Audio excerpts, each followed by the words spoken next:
और इस वक्त आपको बड़ी जानकारी दे दें, बड़ी खबर आ रही है दिल्ली से। राजधानी में लॉकडाउन एक हफ्ते और बढ़ सकता है। कल लॉकडाउन बढ़ाने का ऐलान हो सकता है और अभी दिल्ली में सोमवार सुबह 5 बजे तक लॉकडाउन है।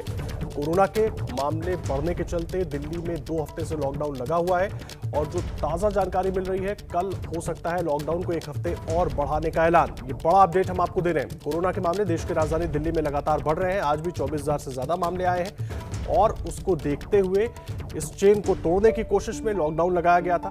ये दूसरे हफ्ते में लॉकडाउन चल रहा है जो कि सोमवार सुबह तक है, लेकिन कल ऐलान हो सकता है कि इस लॉकडाउन को एक हफ्ते और बढ़ाया जाए। हमारी सहयोगी अंजलि पूरी जानकारी के साथ जुड़ गई हैं। जी अंजलि, बताइए।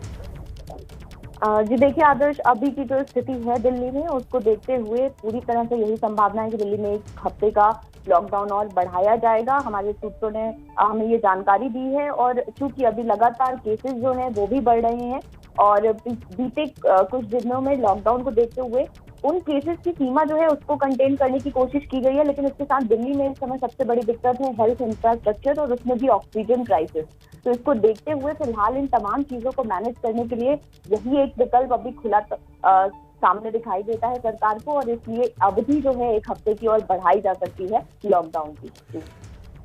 अंजलि, जिस तरीके से मामले लगातार बढ़ रहे हैं, एक्सपर्ट्स का भी कहना है कि लॉकडाउन लगना चाहिए। दिल्ली सरकार जो फैसले ले रही है, क्या इसमें कुछ और सख्ती बरती जाएगी? क्योंकि अभी जो वो लोग हैं जरूरी सेवाओं से जुड़े हुए, उनको तो छूट मिल रही है, लेकिन कई जगहों पर लॉकडाउन का असर पूरी तरह से अभी भी नहीं दिख पा रहा है। अंजलि जी देखिए, अभी की जो परिस्थितियां उसको देखते हुए तमाम जो पाबंदियां फिलहाल लगाई गई हैं वो जारी रहेंगी। पिछली बार भी कुछ एक नई चीजों में छूट दी थी सरकार ने, लेकिन वो उन तमाम जरूरतों को देखते हुए तो अभी भी आवश्यक सेवाओं को ही आवाजाही की इजाजत होगी। लेकिन इसके साथ ही चूंकि अभी समय ऐसा है, ज्यादातर मरीज जो है वो अस्पतालों की ओर जा रहे हैं या लोगों को ऑक्सीजन के लिए जाना पड़ रहा है, तो ऐसे में इन तमाम चीजों को भी देखना होगा, इनको भी नजर में रखना होगा कि जिनको जरूरत है उनको भी आवाजाही में किसी तरह की परेशानी ना हो। लेकिन इसके अलावा सख्त तौर पर ही लॉकडाउन लगाने की तैयारी रहेगी और तमाम वही पाबंदियां अभी तक जो हमें जानकारी मिली है, तो तमाम पाबंदियां लागू रहेंगी जो अभी तक लागू है। बहुत धन्यवाद अंजलि आपका इस पूरी जानकारी के लिए। तो दिल्ली में लॉकडाउन एक हफ्ते और बढ़ाया जा सकता है, पूरी जानकारी दे रही थी अंजलि सिंह हमारी सहयोगी। और एक बड़ी और जानकारी आपको दे दें, दिल्ली के बत्रा अस्पताल में 8 मरीजों की मौत के बाद दिल्ली हाईकोर्ट ने केंद्र सरकार के लिए बेहद कड़े शब्दों का इस्तेमाल किया है। कोर्ट ने कहा है कि अब पानी सिर के ऊपर निकल गया है। हमारी आंखों के सामने 8 लोगों की मौत हो गई और आप कह रहे हैं कि हम आंखें मूंदे रहे। कोर्ट ने यह तक कहा कि इस मामले में कोर्ट की अवमानना की कार्रवाई शुरू करने पर भी हम विचार कर रहे हैं। और 8 लोगों की मौत के बाद दिल्ली हाईकोर्ट ने कड़ी टिप्पणी की है, फटकार लगाई है सरकार को। हमारी आंखों के सामने 8 लोगों की जान चली गई, हम आंख मूंद कर बैठे रहे, ये नहीं कर सकते। ये एक सख्त टिप्पणी की है दिल्ली हाईकोर्ट ने। बत्रा अस्पताल में आपको बता दें, ऑक्सीजन की कमी से 8 लोगों की जान चली गई, जिनमें एक डॉक्टर भी शामिल थे। अब उस पर दिल्ली हाईकोर्ट ने यह कड़ा रुख अख्तियार किया है। सरकार से साफ तौर पर कहा है कि अब पानी सिर के ऊपर चला गया है। हमारी आंखों के सामने 8 लोगों की जान चली गई, हम आंख मूंद कर बैठे नहीं रह सकते। सरकार को सारे इंतजाम पूरे करने होंगे, चाहे जैसे भी सरकार करे, तमाम जरूरी कदम उठाए। और इस बात को लेकर दिल्ली हाईकोर्ट ने कड़ा रुख अपनाया है और सख्त टिप्पणी की है। देखिए हाईकोर्ट ने क्या कहा कि पानी जो है वो अब सिर के ऊपर जा चुका है, यानी कि हालात खराब हो चुके हैं। हमारे सामने ही 8 लोगों की मौत हो गई। साफ तौर पर पॉइंट आउट किया हाईकोर्ट ने, लोगों की मौत पर हम आंखें मूंदे नहीं रह सकते। केंद्र सरकार तय कोटे की सप्लाई दिल्ली को दे, तय कोटा ना देने पर जिम्मेदार अधिकारी पेश हो और जवाब दे। अब हमको सिर्फ एक्शन चाहिए। यह बड़ी बात कही हाईकोर्ट ने कि सिर्फ एक्शन की जरूरत है। बेड की कमी पर ध्यान देना बहुत जरूरी है। अस्पताल में भर्ती मरीजों की जानकारी चाहिए, यह भी हाईकोर्ट की तरफ से साफ तौर पर कहा गया। देखिए, दिल्ली हाईकोर्ट ने जिन 8 मरीजों की ऑक्सीजन की कमी से मौत का जिक्र किया, वो मरीज बत्रा अस्पताल के थे। इनमें बत्रा अस्पताल के एक सीनियर डॉक्टर भी शामिल हैं। अपने डॉक्टर की मौत की खबर देते हुए अस्पताल के डायरेक्टर SCL गुप्ता भावुक हो गए। सबसे हैरान करने वाली बात यह है कि बत्रा अस्पताल लगातार बता रहा था कि ऑक्सीजन खत्म हो रही है। यहां तक कि दिल्ली हाईकोर्ट में जब सुनवाई चल रही थी, तब भी बत्रा अस्पताल की तरफ से बताया गया कि ऑक्सीजन नहीं है। हाईकोर्ट ने दिल्ली सरकार को बोला कि ऑक्सीजन का जल्द इंतजाम करें, लेकिन इसी बीच ऑक्सीजन न मिलने से 8 मरीजों को अपनी जान से हाथ धोना पड़ा। Yes, of course, he was suffering from corona. He was admitted in ICU. Census, about 300 patients out of that corona. 230 patients, gastroenterologist, and he has saved so many patients.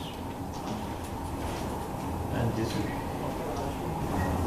Dr. SCI. इस हादसे पर बत्रा अस्पताल के director ने क्या कुछ कहा और वहां पर स्थिति क्या है वो आपको दिखाते हैं हमारे सहयोगी मनोज वर्मा की इस रिपोर्ट में। बत्रा हॉस्पिटल में ऑक्सीजन की कमी की वजह से कोरोना के 8 मरीजों की मौत हो गई। इस वक्त हमारे साथ डॉक्टर SCL गुप्ता मौजूद हैं जो कि डायरेक्टर हैं बत्रा हॉस्पिटल के। सर, कैसे बनी ये सिचुएशन?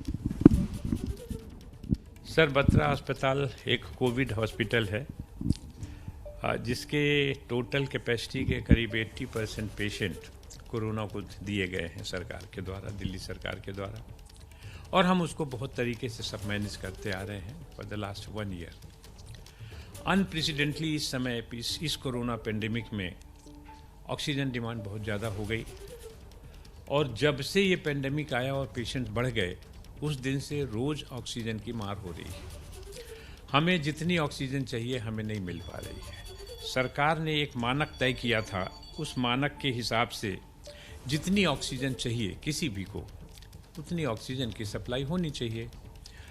अब हमको करीब रिक्वायरमेंट है करीब 272 टन। अगर हमारे 272 पेशेंट होते हैं तो करीब सरकार ने 6000 किलो पर डे ऑक्सीजन का करीब तय किया, और पेशेंट हमारे पास ऑब्वियसली ज़्यादा होते हैं।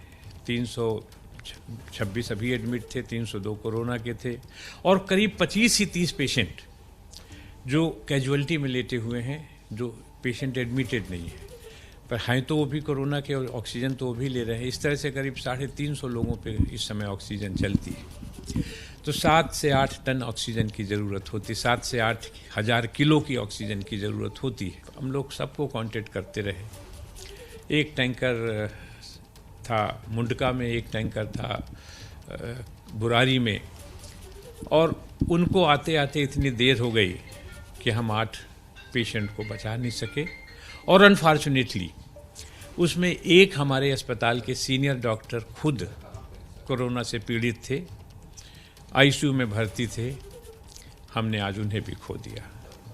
आपके माध्यम से इतना ज़रूर कहना चाहते हैं कि हमारे अस्पताल को, या जितने कोविड अस्पताल हैं, उनको उनकी रिक्वायरमेंट के हिसाब से ऑक्सीजन, और सिर्फ ऑक्सीजन नहीं, टाइमली ऑक्सीजन तो अभी भी आ गई है 1000 लीटर, यानी 2 घंटे बाद वो फिर से 2000 आ जाएगी।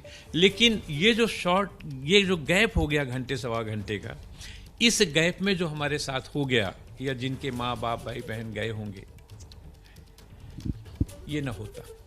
तो इसको बचाने के लिए मेरी गुजारिश है सबसे कि टाइमली और जितनी रिक्वायरमेंट है उतनी ऑक्सीजन सप्लाई हर अस्पताल को सरकार के द्वारा दी जाए।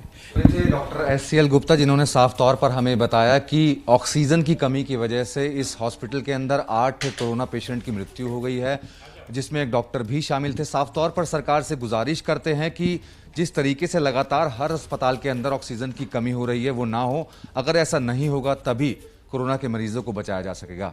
कैमरामैन अजय तिवारी के साथ Manoj Verma, ABP news, Delhi. ABP news आपको रखे आगे।